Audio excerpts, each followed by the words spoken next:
Welcome to the Secrets Women Keep podcast. I am your secret keeper and confidant, Lauren White.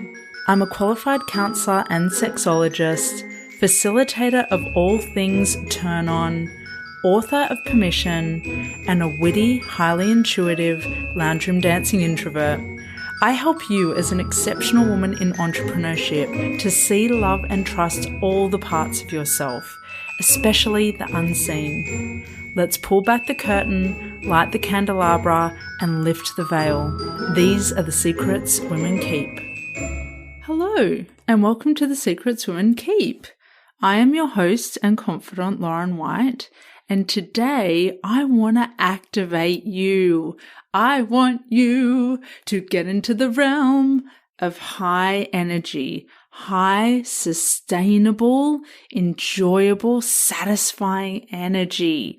So I'm going to share you 5 of my secrets, 5 of the things that I do, the actions that I take, the habits I have, the ways that I approach my life and my energy that keep it high. I've really cracked a code, and I want to share that code with you so that you can crack your own code. So before we go on, I want you to know that I am declaring my own personal responsibility for my energy and what works for me, and in no way am I saying that you need to do what I'm doing.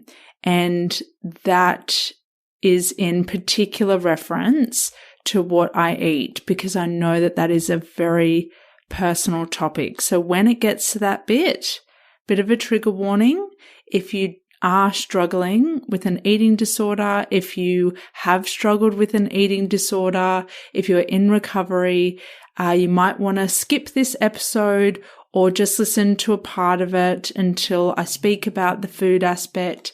You really, if you are on a good course at the moment, stay on that course and do what's right for you. And as always, be responsible for your own well-being as you listen to this. So just wanted to give that warning. None of what I say is this is what you should do. I'm doing it. This is my own particular code that I've cracked, and I'm really excited about it, and I'm in full ownership of it. And all I want is for every other person to crack their own code so that we can be in our own version of high energy, and then we can all come together and be highly energized. Yes. So without further ado, let's get on into it. Let me start with the first key. The first thing that keeps my energy high is seeing everything in life as a thread rather than stop, start, all or nothing. This really, I'm going to make this as specific as I can so you understand how it connects to having much better energy levels. The thing I see so many people do is being like all in or something and then all off, like completely turned on by it and all in and all off. Like I know what it's like to have an obsessional nature. I have one. But what I do is I see everything as a thread. It might be the Libran in me that likes, that keyword balance.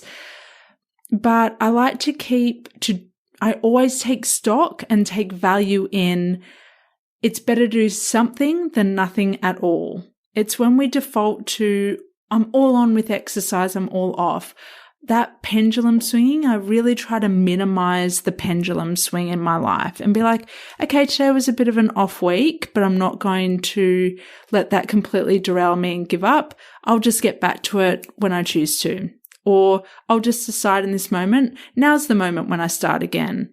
I really think people put too much significance on a calendar and, if I haven't done it by Thursday, then the rest of the week's a write-off. Like just seeing things as really concrete and putting way too much pressure on certain days, certain months, ages, birth dates, all of that. It's just life is a thread. It doesn't give a shit about a calendar. It doesn't care if you go and move your body and dance on a Thursday at 6 a.m. or a Sunday at 10 p.m. It just goes, yay, you've danced. How cool is that? It's not that you have to be really methodical about everything. In fact, in some ways, I suggest you don't be methodical because you can get so caught up in your head and you miss the point.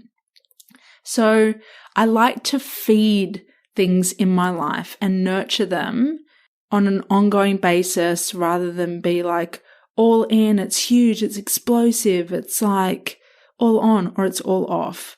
And a bit of an analogy for that, the way I see it is like saving up all your relaxation for a holiday. And then your holiday's in 4 months, it's in 5 months, it's in 6 months. And then you like just flop because you've been so suspended in stress. I think it's better to go away once every 3 months for a little bit rather than put lots of pressure on holding in. So it doesn't have to be the holiday example, but it's example of all on for one thing, and then you try to just completely switch off. I like both. I'm a big fan of both and. Like, why can't we do both? Why can't I go away and work and relax? Why can't I do both? Why do I have to hold out for 6 more months for something huge? Why don't I do something a bit smaller but still symbolic and keep my energy in good stead rather than go at the last final moment? So see everything as a thread rather than stop, start, all or nothing. Sex, libido, movement, work, social stuff, keep threads going and try and tend to the threads and nurture them. The second thing that really keeps my energy high is early interventions. I intervene so early on now. I catch myself so early, and I spend time in the early stage of something that looks like it's going to derail my energy, my high energy, and I tend to it then and there as soon as I can so that I can move on and get back to my high energy. So if something has sapped me, if something has shaken me, if it's day 1 or 2 of my cycle and it's like not my highest energy day, most definitely, I try to tend to it there so that I can get to my high energy again sooner. Surrender to those moments where your energy isn't high or something has happened that's hurt you or shaken your confidence in some way. Tend to it, be with it, be in the moment with it, and then you're in a better position to get back to all the stuff that feels good. It's not like bad stuff happens in my life. I don't put it all on Instagram, I can tell you that. What I find to be so incredible and magical about when the bad stuff happens is that I try to turn it around quickly and come back to my standards and what I'm available for and what I value, and reposition me having energy, high energy, as everything that's important to me. It's something I really value because it lets me live out my legacy. It lets me touch more lives. It lets me have more impact. It lets me be involved in more causes. When I'm in low energy, no one benefits. I don't benefit, no one benefits. And before I go on, I should mention I'm someone who does have a long-term, dare I say chronic, illness, and that is Epstein-Barr virus. I get flare-ups of it pretty frequently, but I nip it in the bud and I try to manage it as best I can and tweak my life and what's happening so that I can get back to what feels good. And I'll mention a little bit more about Epstein-Barr in a moment. But the second point, just to reiterate, intervene early. Get onto stuff early. Rest early. Look after yourself early. Nurture yourself early. Soothe yourself early. And you can get back to what feels good a whole lot sooner. The third thing that really fuels my high energy is my gut health. So this one really kicked in 2000 when I was in the thyroid issues, low iron, Epstein-Barr virus trifecta. That was a shitload of fun. Definitely not. Oh God, it got to a point in, I can't remember what month it might have been. Might have been October, whenever Queen's Gambit came out last year. And I sat there on the couch, and I just said to myself, oh my God, what if I just leave the rest of this year out and I don't work and I don't work. I needed to work, but I just don't put anything on social media and I just survive. That's what I felt. I felt like death warmed up for a while there. But what I learned was that everything starts in the gut. And you look after the gut, you look after your nervous system, and everything can flourish. So I started going back to my acupuncturist, and I went back in and was like a blubbering mess going, this year's been so hard. And he's like, mate, like a bride's nightie, up and down, up and down. And from there, I just let out the biggest belly laugh and just went, oh, it was so good to laugh. It was so good to laugh, and I knew I wasn't alone. Like, no one was alone in, or is alone right now in all the, the turmoil that's going on. But I really got good with my gut in the second half of 2020. I did a good gut clear out. I did acupuncture. I was kind of, I was throwing everything at it to clear out whatever was inside of me. And up until then, it's so funny. I had this story. I was like, I can eat anything. I can eat whatever I want. I can eat what, and it's just like, so wasn't true. It's like, yes, you can eat whatever you want, but there's a cost to your energy. So maybe you can't eat whatever you want. And from there, got tested for celiac, realized I have a gene that makes me very susceptible to developing celiac disease. I don't actually have it, but from that was enough evidence for me to go gluten-free and to make other changes. When it comes to food, what I've been doing this year has been really monumental. This year, I've learned a lot more about the carnivore diet, and it works really well for me. When I first came across it, I thought, huh? I was like, oh my God, people only eat meat. I was like, what the fuck? I was like, this is so trippy. I was like, my brain kind of couldn't handle it. I don't really get it. Wait a minute. Like, I've always valued and appreciated eating meat because of the way that it helps me feel satisfied and satiated, but this was just a whole new level. And I was like, oh, and the more I learned this year, and I'm not going to say I did my own research because I haven't done my own research. But I have absorbed information from different sources and I'm allowing that to integrate. It's an ongoing process. It's by no means done, and it never will be done. But a carnivore diet has been incredible for me and my energy levels. What that looks like is basically just eating animal products, and I'll eat 3 to 4 different kinds of meat per day, and I'll chuck in a couple of avocados. That's one thing I still love because it's just fat. I eat lots of butter. I eat lots of cheese. And it's just been a really incredible source of energy and feeling satiated and simplicity. It's such a beautiful way of living because it's so simple, and it takes so much of the turmoil out of thinking about things as well, and meal planning and all of that. It's just so easy to go to the butcher, get a haul, and come back, and it brings me lots of joy, and I feel incredibly grateful for it. So I recognize that one is not for everyone.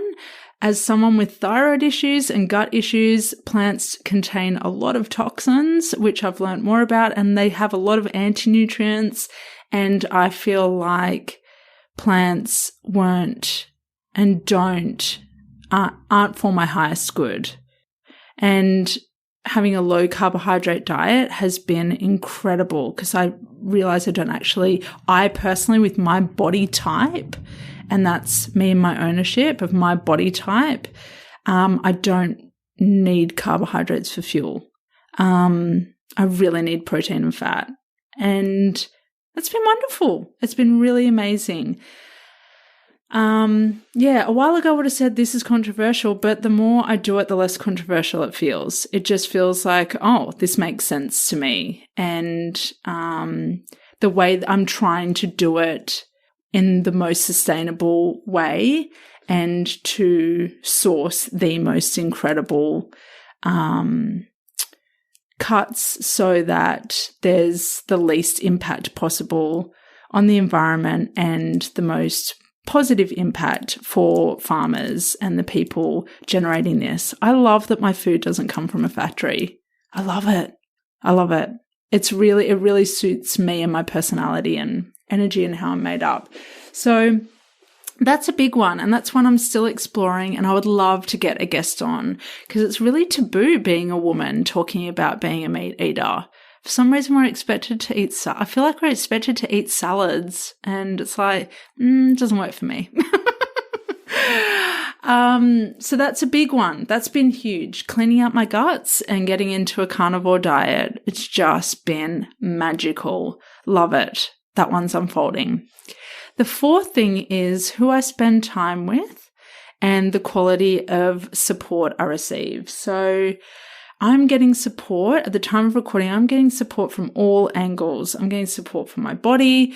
I'm getting support for my business and coaching, and I'm getting support from my friends, and I'm getting support in a process with Ed as well, and an embodiment process for the two of us. And it's just, I just feel so supported, and that keeps my energy high because it ties in with the early intervention piece. Like I get to say the things before they become even problematic, or before I stew on them, or before I get to release. And I get to feel held, and I get to receive. And receiving can be so hard for us when we're high generating women, when we're creating a lot, when we're putting our heart and soul into everything. It can be really challenging to receive because we give and we put out there, but receiving is the balance your high energy needs, your fire needs in order to keep burning. You need to receive. It can't just all go one way. It can't all just go out. You need to receive. You need to come in. And that's what I love about support. And that's the relief my clients get when they come to me. They actually say on the first call how relieved they are. They don't have to hold everything on their own anymore. They can keep their energy high through the power of being seen, heard, understood, supported, and nipping everything in the bud. Getting in early on so that things don't unravel in ways that are unhelpful and thwart and suck your energy dry. So I'm very selective about who I spend time with online, in the business world, friendships, very selective. And I'm always asking, does this work for me? Does it work for me? Does it work for me? What am I getting out of this? And if we all ask that question, then we'd all have a lot less energy leaks, and the world would feel like the channels of friendships and connections and dynamics would feel a whole lot clearer. So take that one seriously. Who you spend time with and the quality of support you receive. Really important that you get high quality support when you're generating a lot. You need it. It's not a nice to have. It will save you in money, time, energy, all of it. Grief, stress, it saves you so that you can keep your energy up. The fifth and final secret to my high energy, one of the ways I cracked the code, was recognizing that I need way more excitement than I was allowing myself. So the fifth one is knowing what excites me and turns me on. what I love about this one is the more you feed excitement and turn on, the more it grows and the more it becomes a centerpiece and the more like it just flourishes, and it's super exciting. It's super exciting. And then you realize, oh, I don't have to save myself up to feel excited about something. I can feel excited and turned on every single day of my life. That can be my baseline, not okay or good or safe or secure. You can move the bar up, like in a really cool way, like not in a pressured way of like having the bar too high, but you can move the bar up to excitement and turn on. Super exciting. Super exciting. The more I feed excitement, the more excitement comes into my life. And it just like, oh, and this could be the next thing. And then I do that thing. I'm like, oh, and now I can see this. But if you do nothing, excitement can't come to you. It will not just rock up on your door. You have to feed excitement and then it spurs on more excitement. It's just such a good feeling. It's a goosebump feeling. To me, excitement is more enjoyable than happiness. Like I don't go for feeling happy. I go for excitement because excitement naturally has me feeling happy. So I don't know, when people say I just want to be happy, it's like, yeah, does happiness turn you on? Is it something else that's just naturally going to have you feeling happy in that moment? Excitement is happiness to me. Happiness is excitement. I just love it. So for you, it might be something else. When I say this is the 5th way I crack the code to my high energy, for you, it might not be excitement. It might be a different sensation. That's fine. That's good. I'm not going to use the word fine. My clients know about this. Fine is anything but fine. That's good. That's your individuality playing out. For me and my clients and the women that feel called into this work, excitement has been missing and we welcome it back in. And you get to remember how good it is to be alive and that you can feel so much more than, and so much more is possible than anything that your brain can conjure up on its own or strategize or plan for. So feed excitement and you will keep getting more ideas and you will keep wanting to feed excitement, and then you'll be able to say that your life is exciting and your life is turned on. Yes. I love it. I'm a sucker for it. And I want the same for you. I want you to have a feel-good sensation at the centerpiece of your life and to know that you don't have to save it up. You don't have to have a party. You can have lots of small things with a mix of a few big things, and that sensation can be a thread through your life. So that circles back to the first point of seeing everything as a thread, not just holding all in and then trying to push it all out. It's like, no, you can have it all the time and you can have it with ease, and it can be small and powerful, or it can be big and memorable or big and poignant. Mix it up. I'm just going to quickly recap the secrets of my high energy. And my energy is so high right now, I could go on, but I'm going to leave it there so it's not overwhelming, because high energy does not equal overwhelm. The first thing is I see everything as a thread rather than stop, start, or all or nothing. The second thing is I intervene early with anything that looks like it's going to threaten my high energy, and I respond to it. I rest, I do what I need to do, I manage whatever is going on in the moment so I can return to high energy. I also am careful about what I eat because gut health is everything. And I mentioned that what is working for me is a carnivore diet, an animal-based diet. The fourth thing is who I spend time with and the quality of support I receive. Being selective and discerning about that, and checking in that everyone in your life is there to help you maintain your high energy. The fifth and final thing is knowing what excites me and turns me on. Yes, turn on. And you might want to substitute excitement with another sensation. Go for it. For me and my clients, excitement is a really, really powerful green light that we're in alignment and that life is good. So that's usually what we're going for. I hope you've loved today.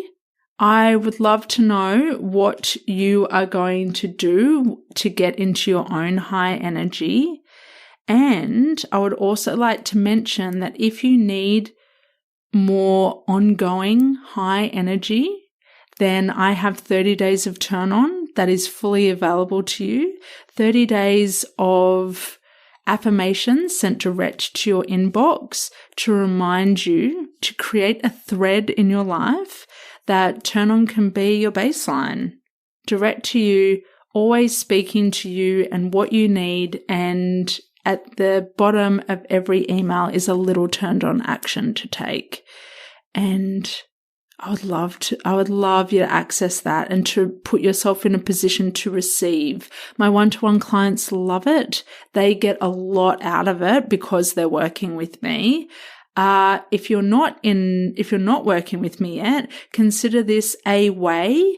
It's not directly working with me, but consider this a way of accessing some of what you would receive if you were working with me, but it would be way more personalized and tailored to you. So not to be confused with working with me, but it is a thread to the work, and that is incredibly powerful because I want as many people as possible to benefit from being in turn on, having high energy, being activated. We're all in a position to activate each other. So go get 30 days of turn bio and enjoy.